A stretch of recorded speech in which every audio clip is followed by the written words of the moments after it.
మా దేవి వాళ్ళ అమ్మాయి ఈశ్వరి మెచ్యూర్ అయింది. అన్నయ్య అందరూ ఫంక్షన్ రండని ఇన్వైట్ చేసింది. సరదాగా మేమైతే వెళ్ళామండి. శుభలక్ష్మి, నేను ఇద్దరం కూడా అత్తలం అవుతాము.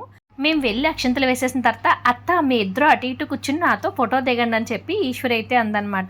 మేమిద్దరం అయితే వేరే ఊళ్ళో ఉంటామండి, కానీ ఇక్కడ మెచ్యూర్ అయినప్పటి నుంచి కూడా ఊళ్ళో ఉన్న వాళ్ళే అన్నీ చేశారనమాట. అలా అనగానే ఆ విజయక్క అయితే ఇన్ని రోజులు ఇక్కడ ఉండి చేసిన వాళ్ళందరూ వెళ్ళిపోయారు, కానీ ఎక్కడో దూరం నుంచి వచ్చిన అత్తలు ఇద్దరు నీకు కావాల్సి వచ్చారా అని చెప్పి మా ఈశ్వరిని సరదాగా అయితే దెబ్బలాడింది అనమాట.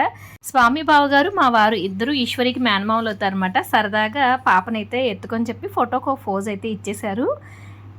పేరెంట్ వాళ్ళకి పెళ్లి కూతురుతో భోజనం అయితే పెడతారండి. ఎక్కడైతే కూర్చోబెట్టారో అక్కడే భోజనం పెట్టాలన్నారంట పెద్దవాళ్ళు. అందుకని 11 మంది పేరెంట్ వాళ్ళతో అమ్మాయికి భోజనం పెట్టడం కోసం అని చెప్పి ఆకులు వేసి మొత్తం స్వీట్స్ అన్నీ కూడా సర్దేసి వచ్చారు. నాగక్క, మా అత్తయ్య గారు, ఇదిగోండి రమణత్తయ్య అంటే ఈశ్వరికి అమ్మమ్మ అవుతారనమాట.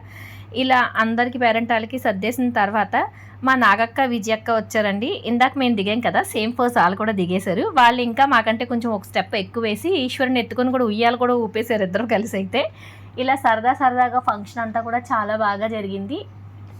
ఇప్పుడైతే అమ్మాయిని తీసుకొచ్చి పేరెంట్ వాళ్ళతో భోజనానికి అయితే కూర్చోబెట్టేశారండి. పేరెంట్ వాళ్ళతో భోజనం పెట్టేటప్పుడు ఇన్ని ఐటమ్స్ అని చెప్పి లెక్క పెట్టి వేస్తారనమాట. అంటే 11 కానీ 13 కానీ ఇలా ఎవరికి నచ్చినట్టు వాళ్ళకి స్వీట్స్ని బట్టి వేస్తూ ఉంటారనమాట. అలా పేరెంట్ వాళ్ళందరికీ స్వీట్స్ తోటి ఐటమ్స్ తోటి మొత్తం మరటాకంతా అయితే నింపేశారనమాట. అమ్మాయితో భోజనాల సెక్షన్ అయిపోయిన తర్వాత ఇంకా వచ్చిన పేరెంట్ వాళ్ళు కూడా మళ్ళీ అక్షంతలు వేశారు. మా శ్రీనుబాబు గారు అయితే వచ్చారు. శ్రీనుబాబు గారు, విజయక్క ఇద్దరు కలిసి అయితే అక్షంతలు వేస్తే శుభలక్ష్మి అక్షంతలు ఇచ్చిందనమాట.